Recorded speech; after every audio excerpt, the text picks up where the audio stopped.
बिस्मिल्लाहिर्रहमानिर्रहीम, अस्सलाम वालेकुम। मैं हूं अब्दुल कादिर और आप देख रहे हैं आपका अपना यूट्यूब चैनल। आज इस वक्त मैं सियालकोट में मौजूद हूं। वजीर आजम इमरान खान भी कुछ देर बाद इसी वेन्यू पर पहुंचने वाले हैं और इसी मार्की में अहम खिताब करेंगे। वजीर आजम यहाँ का दौरा क्यों कर रहे हैं, इसकी और बहुत सी वजूहात हैं, लेकिन इसके साथ साथ यहाँ की जो मुकामी इंडस्ट्री है उसके फरोग के लिए कुछ इकदाम किए हैं, उनका वो जायजा लेना चाहते हैं। तो मैं खुद भी सियालकोट में मौजूद हूँ और बहुत सी मुख्तलिफ इंडस्ट्रीज का दौरा करने वाला हूँ और ग्राउंड पर जाकर देखूंगा कि क्या हुकूमती इकदाम से जो एक्सपोर्टर्स हैं उनको वाकई में फ़ायदा हो रहा है या नहीं।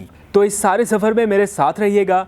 मैं आपको इंडस्ट्रीज़ का दौरा कराऊंगा और ग्राउंड रियलिटीज़ जो अंदर के हालात हैं वो दिखाऊंगा कि यहाँ के एक्सपोर्टर्स क्या कहते हैं और पाकिस्तान की जो मईशत है उसकी बेहतरी के लिए मौजूदा हुकूमत क्या इकदाम करने जा रही है।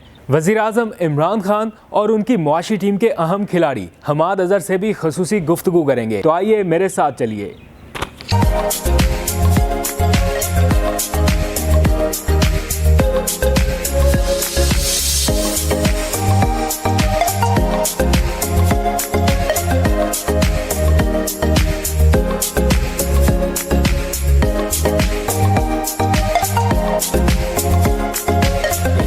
सियालकोट की मशहूर गारमेंट्स फैक्ट्री के दौरे पर पहुंचे तो गेट के अतराफ में मुख्तलिफ बैनर्स लगे देखे जिन पर लिखा था कि कारीगरों की ज़रूरत है, जबकि इस फैक्ट्री में पहले से हज़ारों मजदूर काम कर रहे थे। इस वक्त मैं जिस फैक्ट्री में मौजूद हूँ वहाँ पर लेबर की कितनी ज़्यादा शॉर्टेज है आप इसका अंदाज़ा सिर्फ इस बात से लगा लीजिए कि ये एक वक्त में यहाँ से निकलने वाली लेबर की तादाद है।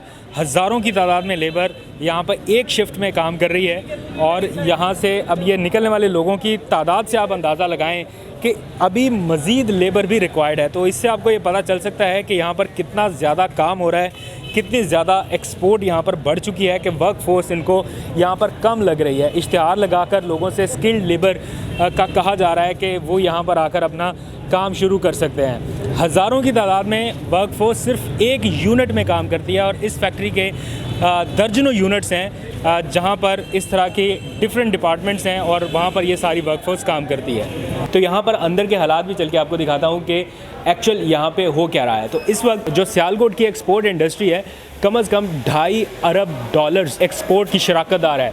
पाकिस्तान की जितनी टोटल एक्सपोर्ट है उसका $2.5 अरब जो है वो सियालकोट से एक्सपोर्ट हो रहा है और उसमें जो स्पोर्ट्स गारमेंट है उसका सबसे बड़ा हाथ है। माशाल्लाह से देख सकते हैं पूरी फैक्ट्री में किस तरह से मज़दूर और लेबर वर्क फोर्स जो है वो पूरी सलाहियत के साथ अपना काम करती हुई नज़र आ रही है आपको। तो इससे ये अंदाज़ा हो रहा है कि एक्सपोर्ट इंडस्ट्री वाकई बूम कर रही है। जो रिलीफ पैकेज हुकूमत की जानिब से दिए जा रहे हैं वो वर्क करते दिखाई दे रहे हैं। गवर्नमेंट जो इंसेंटिव्स दे रही है ये सिर्फ इंसेंटिव्स की हद तक है, इसके ऊपर अमल दरामद हो रहा है। एज अ एक्सपोर्टर या इस आउटलेट के मैनेजर के तौर पे very frank to be honest राय बताएं कि ज़मीनी ग्राउंड रियलिटीज़ क्या है। एक तो यार हमारे पास जो सबसे ज़्यादा है वो रिबेट का इशू, जो हमारा रिफ़ंड हो गया और उसके मुताबिक चीज़ें आना शुरू हो गई, मिलना शुरू हो गई। उसके अलावा हमें जो रिलीफ मिला है ये बिजली और गैस के बिलों में रिलीफ आया है। नून लीग के दौर में हमारे पास नहीं था ऐसा कोई भी। उन्होंने कहा था कि जी हम देंगे, लेकिन देने वाला कोई काम नहीं हुआ। वही वादे जो होते थे खाली वादों पर टरकाया जा रहा था। लेकिन अब इस गवर्नमेंट ने आगे ये इंसेंटिव ज़रूर दिया है कि अपनी रिबेट्स वगैरह और जो बाकी रिफंड्स थे वो हमें मिल गए थे। अभी भी आपको लेबर की शॉर्टेज का सामना करना पड़ रहा है? जी बिल्कुल, लेबर की शॉर्टेज का है। अनस्किल्ड लेबर तो आसानी से मिल जाती है हमें, लेकिन जो स्किल्ड लेबर है, जिसने मशीनें चलानी है, जिसने हमारे पीसेस को चेक करना है, जिसने फिनिश गुड्स को पैक करना है, उसकी हमें बड़ी एक्यूट शॉर्टेज है। उसके लिए हम लोगों ने तरीका ये इस्तेमाल किया है कि हम लोग उनको ट्रेनिंग दे रहे हैं। जो अनस्किल्ड लोग ला रहे हैं उनको हम ट्रेंड कर रहे हैं और उनको दोबारा से अपने टेबल्स पे या मशीनों के आगे खड़ा कर रहे हैं। और उसके अलावा जो हमारे पास लोग बाहर से अवेलेबल आ रहे हैं उनको हम डबल कॉस्ट पे करके ला रहे हैं ताकि वो यहाँ के काम करें। फैक्ट्री में काम करने वाले कुछ मजदूरों ने बताया कि कोरोना के दौरान डर था कि नौकरी हाथ से चली जाएगी, लेकिन हुकूमत के बरवक्त इक़दामात के नतीजे में मामलात संभल गए। ऑर्डर्स इतने मिलने लगे कि इन्हें पूरा करना मुश्किल हो गया। जब कोरोना के दिनों में ये काम स्टार्ट हुआ था कोरोना का, तो तब तो हमें बिल्कुल ऐसा फील हो रहा था कि जैसे हमारे काम बिल्कुल ठप हो जाएंगे, हमारे घरों के जो चूल्हे हैं वो बंद हो जाएंगे। लेकिन जो हुकूमत की पॉलिसीज़ की वजह से फैक्ट्रियों को इंसेंटिव मिले और कारोबार आना शुरू हुआ दोबारा, तब हमें जो हमारे घर के हालात बदलने शुरू हुए और काम का इतना ओवरलोड हो गया कि हमारे पास लेबर की शॉर्टेज हो रही है। जब से ये पीडीए की गवर्नमेंट आई है, दिन ब दिन इसमें हम एक नुमाया तरक्की देख रहे हैं। जैसा कि गुज़श्ता सालों के मुताबिक हमारे आर्डर ईयरली के अगर हम जाएं हिसाब से तो 20-25 लाख होते थे, अब वो जो बढ़ के 30 से 35 लाख हो गए हैं। इस वक्त जो हमारे पास इन हैंड ऑर्डर हैं वो हमारे तवक्को से ज़्यादा हैं, वो जिनको हम पूरा करने की कोशिश कर रहे हैं कि दिन रात काम करके, ताकि हम इसको सर्वाइव कर सकें। फैक्ट्री के मालिक ने बताया कि कोरोना के दौरान लगा कि इंडस्ट्री बैठ जाएगी, लेकिन अब चीन और भारत से कारोबार पाकिस्तान मुंतकिल होने लगा है। हम लोग ये समझ रहे थे कि इंडस्ट्री का पहिया टोटली बैठ जाएगा, लेकिन अल्हम्दुलिल्लाह इस गवर्नमेंट ने जो पॉलिसी इख्तियार की हैं, मैं ये समझता हूँ कि इससे पहले किसी गवर्नमेंट ने इस तरह तवज्जो इंडस्ट्री के हवाले से नहीं दी। इस वक्त बिज़नेस चाइना और इंडिया की कुछ पॉलिसीज़ की वजह से पाकिस्तान में मूव हो रहा है। मेरी फैक्ट्री के बाहर इश्तहारात लगे हुए हैं कि हमें लेबर की सख्त ज़रूरत है। इस वक्त मेरे पास 2000 एम्प्लॉइज़ हैं, मज़ीद लोगों की ज़रूरत है। देखा जाए तो दूसरी कंट्रीज़ जो हैं उनमें जो है ना वो फुल लॉकडाउन था और वहाँ की इंडस्ट्री जो है ना वो बिल्कुल कोलैप्स कर गई, जिसकी वजह से जो है ना हमारे पास बिज़नेस बहुत ज़्यादा जो है ना वो शिफ्ट हो गया बांग्लादेश से, इंडिया से। तो ये चीज़ जो है ना इसके बाद जो हमारे पास प्रॉब्लम आई वो थी स्किल्ड लेबर की। ये रियलिटी है कि हमारे पास बांग्लादेश और इंडिया के ऑर्डर्स शिफ्ट हुए हैं, ये हकीकत है। 100% रियलिटी है, इसमें कोई ऐसा डाउट नहीं है कि हमारे पास बिज़नेस नहीं है। हमारे पास 20 से लेके 40% बिज़नेस जो है ना वो इंक्रीज़ हुआ है विद इन जो कोविड-19 का जो है ना जब से ये शुरू हुआ है उसके दौरान हमारे पास। PMLN के दौर में कितना आपको परेशानी का सामना करना पड़ रहा था, या कुछ फ़र्क था? वो आपके लिए सहूलतें नहीं दे रहे थे जो इस गवर्नमेंट में आपको दी जा रही हैं? देखिए, सहूलतें तो तब भी थी, लेकिन हर्डल्स बहुत थी। PMLN के जो थे वक्त में हमारे बहुत से हर्डल्स थी, स्लो प्रोसेस थे बहुत से। हाँ, इस गवर्नमेंट में जो है ना वो ये हमें देखने को मिला है कि प्रोसेस बहुत तेज़ी से हो रहे हैं। ठीक है, थैंक यू वेरी मच। तो ये आपने बातें सुनी हैं इनकी। रियलिटी है कि बांग्लादेश और भारत के ऑर्डर्स पाकिस्तान को मिल रहे हैं। रियलिटी ये भी है कि लेबर की शॉर्टेज का सामना करना पड़ रहा है। रियलिटी ये भी है कि इंसेंटिव्स मिल रहे हैं। रियलिटी ये भी है कि माजी के दौर में जो हर्डल्स थी वो इस वक्त नहीं है। मुख्तलिफ इंडस्ट्रीज से ज़मीनी हक़ाइक़ का जायज़ा लेने के बाद वज़ीर आज़म के पास पहुँचे और मज़दूरों की कमी का मामला उनके सामने भी रखा।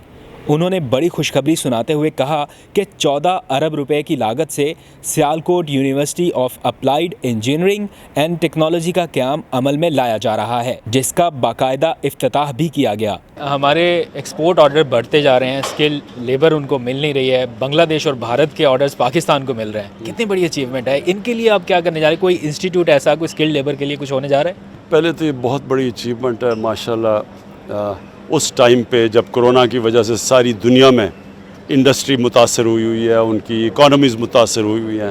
हिंदुस्तान में अगर आप देखें तो वो कहते हैं कि 10% उनकी इकॉनमी कॉन्ट्रैक्ट की है। तो उस दौर के अंदर पाकिस्तान की इकॉनमी ग्रो कर रही है, और ये जो बड़ी खुशाइन चीज़ है कि आज लेबर नहीं मिल रही। फैसलाबाद में भी और अब सियालकोट के अंदर जो हमारा मुल्क का बहुत बड़ा मसला बेरोज़गारी है, तो लेबर को एक रोज़गार मिल रहा है। और इंशाल्लाह कंस्ट्रक्शन की वजह से भी जो कंस्ट्रक्शन अब हमारा उठ रहा है, सीमेंट की रिकॉर्ड सेल्स हो रही हैं, तो उसका मतलब कि और भी लोगों को एक ये तो स्किल्ड लेबर है ना, जो अनस्किल्ड है उसके लिए भी रोज़गार मिल रहा है। स्किल्ड लेबर का हम आज बहुत लैंडमार्क फैसला हुआ है कि हम यहाँ एक हाई क्वालिटी की इंटरनेशनल स्टैंडर्ड की एक टेक्नोलॉजी की यूनिवर्सिटी बना रहे हैं। और वो पहले हमने हरीपुर में बनाई थी, जो हम पहले हमारा दौर था पख्तूनख्वा की गवर्नमेंट में, वो अभी चल पड़ी है, वहाँ अभी से स्टार्ट हुई है। और वो एक इंटरनेशनल स्टैंडर्ड की यूनिवर्सिटी है, और वो टेक्नोलॉजी की यूनिवर्सिटी है। मॉडर्न जितनी भी टेक्नोलॉजीज़ हैं उसी तरह यहाँ भी अब हम सेटअप करने लगे हैं। ये जो आज अनाउंस हमने किया, ग्राउंड ब्रेकिंग कर दी है, तो इंशाल्लाह ये डॉक्टर अताउर रहमान के साथ वो पूरा इसको हमें एडवाइस कर रहे हैं। इसमें उन्होंने वहाँ हरीपुर में भी किया था, यहाँ भी किया है, और इंशाल्लाह ये एक बहुत वैल्यू एडेड एक्सपोर्ट्स के अंदर बहुत मदद करेगी। दौरे पर वज़ीर आज़म के साथ आए उनकी मुआशी टीम के अहम खिलाड़ी हमाद अज़हर से भी ख़ुसूसी गुफ्तगू हुई। उन्होंने कहा कि मजदूरों की कमी मुईशत के लिए मुस्बत इशारिया है। इंडिया और दूसरे ममालिक के ऑर्डर्स पाकिस्तान ने ले लिए हैं, इसलिए मईशत और एक्सपोर्ट्स तेज़ी से ऊपर जा रही है। देखें, कोरोना में इस वक्त जहां बाकी सारी दुनिया डीप रिसेशन में गई हुई है, पूरी दुनिया की मईशत 4.5% सुधर रही है, तो पाकिस्तान मुस्बत ग्रोथ की तरफ जा रहा है। आप देखें, मार्केटों में जाएं, बिक्री बढ़ी हुई है, सनत में जाएं तो तकरीबन फुल कैपेसिटीज़ के करीब आ गई हैं हमारी ज़्यादातर सनत जो है। और किसी शहरों में जैसे सियालकोट है, फैसलाबाद है, मज़दूरों की शॉर्टेज जो है वो देखने में आ रही है। तो ये एक सही प्लानिंग का नतीजा है और ये वो रिफॉर्म्स हैं, जब हम आए थे तो हमने कुछ सख्त फैसले किए थे, अब उनके समरात हमारे सामने आना शुरू हो गए हैं। और कहाँ वो मईशत जो दिवालिये के करीब ये छोड़ के गए थे नून लीग वाले, और कहाँ आज की मईशत जहाँ फ़ॉरेन एक्सचेंज रिज़र्व बढ़ रहे हैं, दुनिया रिसेशन में है लेकिन पाकिस्तान मुस्बत ग्रोथ की तरफ जा रहा है। अगर आप नोटिस करें तो इंडिया में अगर एक्सपोर्ट्स आप देखें तो वो नीचे जा रही हैं, पाकिस्तान में ऊपर जा रही हैं। और दूसरी इस वक्त कोविड की जो हमारे बिजनेसमैन हैं, उन्होंने कोविड की अपॉर्चुनिटी को यूज़ किया है नए ऑर्डर्स पकड़ने के लिए। उन्होंने अपने एक्सपोर्ट्स को रिकन्फिगर भी किया है। जो पर्सनल प्रोटेक्टिव इक्विपमेंट है, यानी कि जो मास्क हैं, गाउन्स हैं, उसकी तरफ हमारी एक्सपोर्ट्स जो है वो बढ़ गई हैं। दुनिया इस नतीजे पे पहुंची है कि कोविड में जो ब्लैंकेट लॉकडाउन होता है कि हर चीज़ बंद कर दो, वो ठीक नहीं है। और ये पाकिस्तान सबसे पहला मुल्क था जिसने ये कहा था कि स्मार्ट लॉकडाउन होना चाहिए, और हमने जल्दी सनत को खोला, उसका हमें बेहतर रिज़ल्ट मिला। दूसरा, हमारे पैकेजेस बेपनाह कामयाब थे। हमने कर्ज़े डिफ़र किए बिजनेसेस के, पेरोल फाइनेंसिंग की, छोटे कारोबारों के 3 माह के बिल हमने अदा किए, और इसके अलावा कंस्ट्रक्शन पैकेज आया, इलेक्ट्रिक व्हीकल पॉलिसी आई, मोबाइल मैन्युफैक्चरिंग पॉलिसी आई, इंडस्ट्रियल रिलीफ पैकेज आया। ये सारे जो इस मेहनत के नतीजे में आज हमारी सनत अपने पैरों पर खड़ी हो रही है।